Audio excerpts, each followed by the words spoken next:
Seigneur soit avec vous. Et avec votre esprit. Évangile de Jésus-Christ selon saint Matthieu. Gloire à toi, Seigneur. En ce temps-là, Jésus disait à ses disciples, « Ce que vous faites pour devenir des justes, évitez de l'accomplir devant les hommes pour vous faire remarquer. Sinon, il n'y a pas de récompense pour vous auprès de votre Père qui est aux cieux.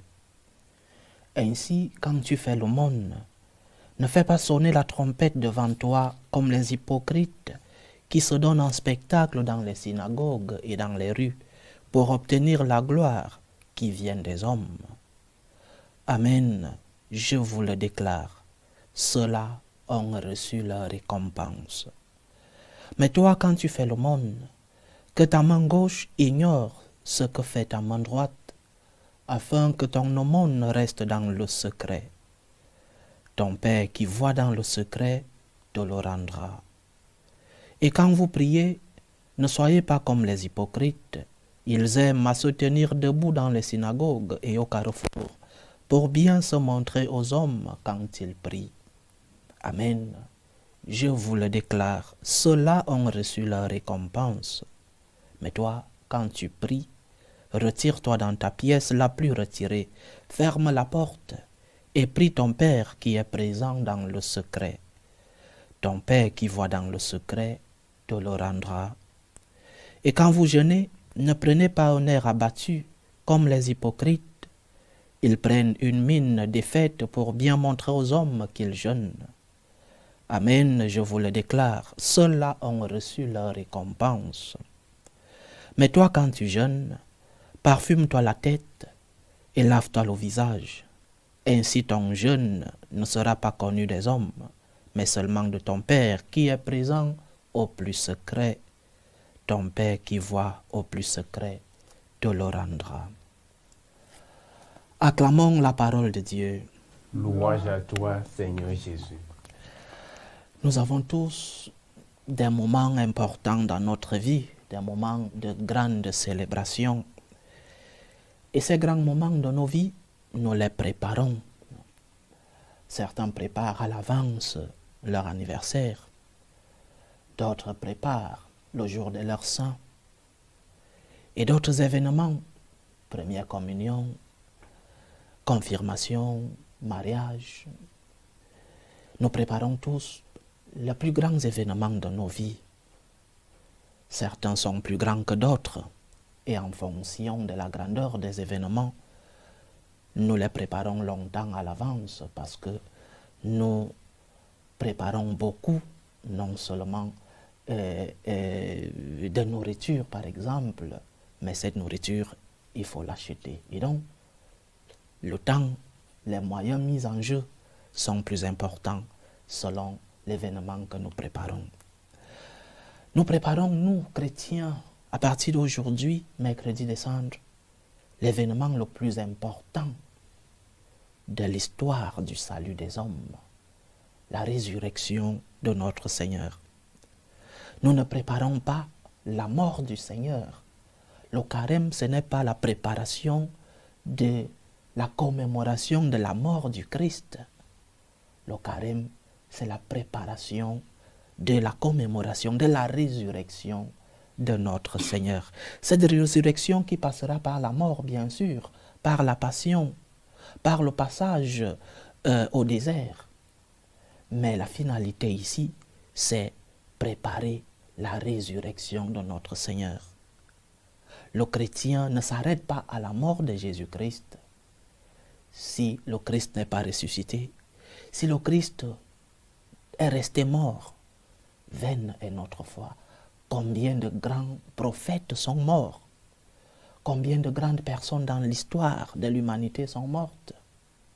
Le seul qui est ressuscité d'entre les morts, c'est Jésus-Christ notre Seigneur. Nous préparons donc, à partir de ce mercredi des Cendres, la résurrection, la célébration de la résurrection de notre Seigneur.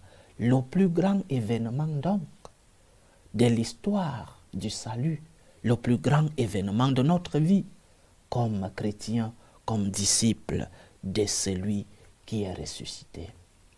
Alors, si cet événement est le plus important de notre histoire, est le plus important de notre vie, est le plus important de notre relation avec Dieu, nous devons le préparer selon l'importance de cette célébration que nous aurons dans un peu plus de 40 jours.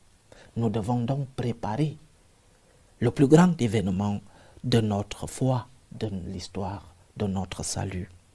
Et l'Église, dans sa tradition, nous a toujours aidés à préparer ce grand événement avec 3 grands piliers. Le premier pilier, la prière. Plus de prière.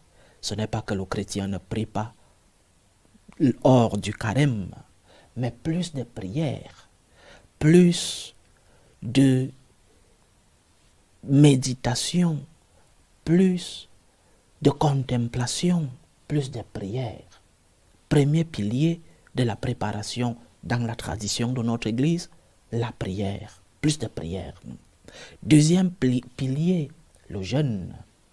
Le jeûne, c'est-à-dire se priver des biens, des plaisirs que nous avons l'habitude, pas des plaisirs occasionnels, des plaisirs habituels, des plaisirs de tous les jours. Quand j'étais plus petit, dans mon petit village au Cameroun, où ce qui est plus commun, c'est de manger du poisson. Alors, notre maman, en blaguant, nous disait, pendant le carême, on va se priver de viande. Mais oui, nous n'avions pas de viande chaque jour, et donc se priver de viande n'avait pas un sens dans ce jeûne que nous faisait faire notre mère. Nous devons nous priver de ces plaisirs, s'ils ne sont pas quotidiens, mais qui sont répétitifs dans nos vies. Pas des plaisirs occasionnels, je répète, mais des plaisirs quotidiens. Quels sont tes plaisirs quotidiens? Et là, le jeûne te permet de te priver de ces plaisirs de chaque jour. Et après le jeûne, l'aumône, qui est la conséquence du jeûne. Jeûner ne signifie pas que ce que je n'ai pas pu manger, je vais le garder en banque. L'argent que je n'ai pas dépensé, je vais le garder dans ma banque et après je vais le dépenser après. Jeûner signifie réserver ce que je n'ai pas pu manger, ce que je n'ai pas pu dépenser et le donner aux pauvres, aumône. Prière, jeûne et aumône, les 3 piliers qui, dans la tradition de l'Église, nous aident à vivre notre carême et être en relation plus intense, plus profonde avec notre Seigneur. Le pape Léon XIV, cette année, a ajouté un autre pilier.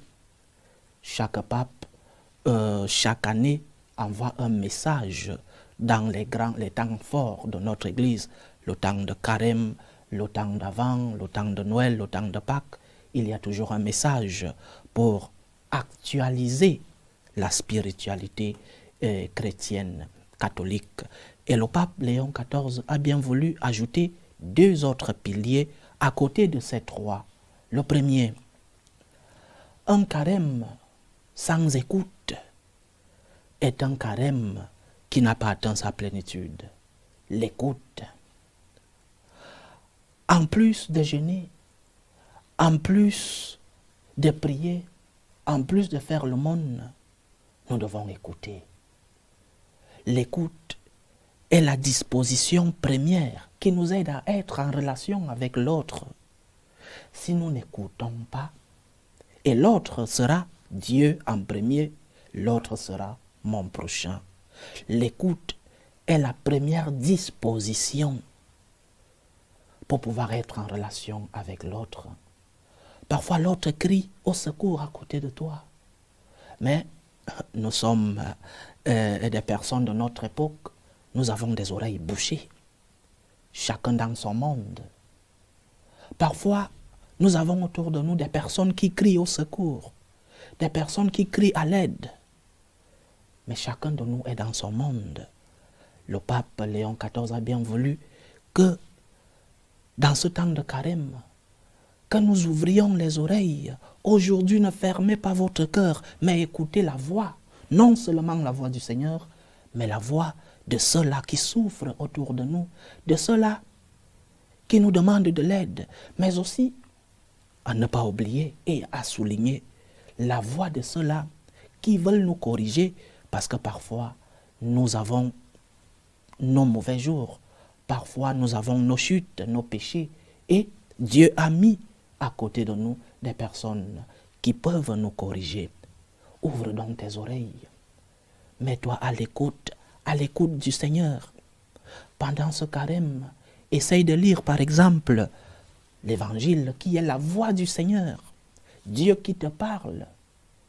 Ouvre tes oreilles, écoute la voix du Seigneur, mais aussi écoute ces cris, parfois dans le silence, ces cris de secours, ces cris d'injustice autour de toi, ces cris de demande d'aide. Ouvre l'oreille, tends l'oreille, débouche-toi les oreilles. En parlant comme aujourd'hui, enlève ces écouteurs de tes oreilles. Et je ne sais pas qu'est-ce que tu écoutes dans ces écouteurs. Regarde l'autre. Prête attention aux cris de secours de celui qui est autour de toi, mais aussi celui-là qui veut te corriger, celui-là qui veut te mettre sur le chemin. Un pilier donc, le pilier de l'écoute. Mais notre foi, deuxième pilier du pape Léon XIV cette année, notre foi est une foi en même temps individuelle, une relation personnelle avec Dieu, mais la foi chrétienne est une foi communautaire. Il n'y a pas de christianisme sans communauté. Il n'y a pas de relation avec Dieu sans relation avec le prochain. Essaye donc que ta communauté soit saine. Elle pourra être ta communauté en famille, ta communauté au travail. Nous qui sommes religieux, ta communauté, la communauté religieuse. Vis ton carême en communauté. Que ta communauté t'aide. Lorsque Thomas a dit à ses autres frères, apôtres, d'accompagner le Seigneur, il n'a pas dit, moi je vais l'accompagner. Il a appelé les autres. Allons mourir avec lui. Allons. Notre foi est une foi communautaire. Et si nous ne la vivons pas en communauté, nous sommes en train d'enlever une partie essentielle de la pratique spirituelle chrétienne. 5 piliers, ils sont beaucoup, mais les 3 premiers sont des piliers communs, des piliers que nous tous nous connaissons déjà.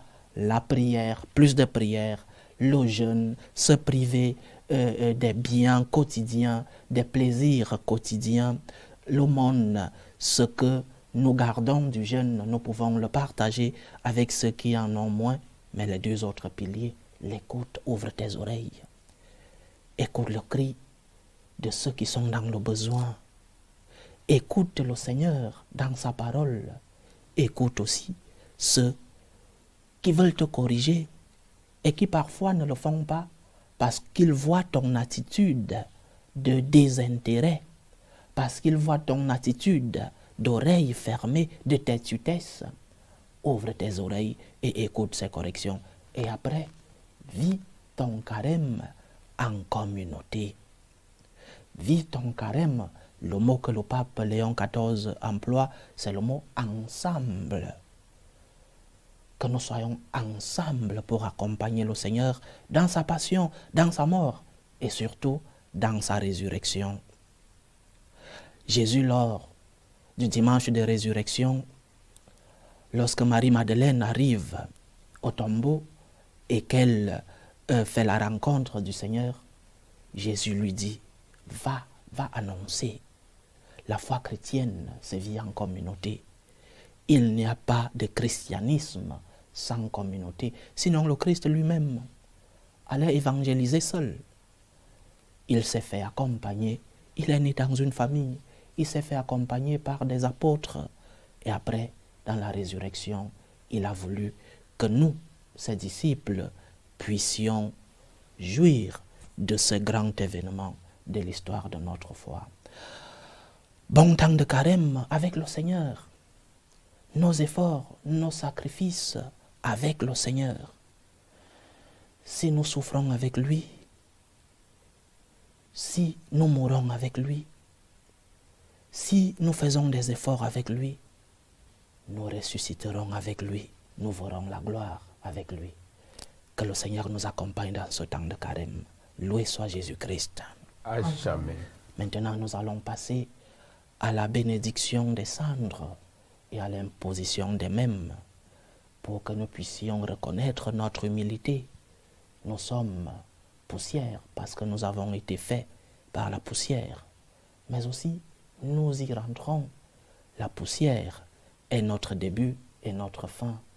Les cendres sont donc ce symbole de l'humilité de l'homme. Comme on dirait très facilement, nous ne sommes rien, mais nous sommes des poussières. Un grand écrivain espagnol disait que nous sommes poussières, mais nous sommes des poussières aimées par le Seigneur.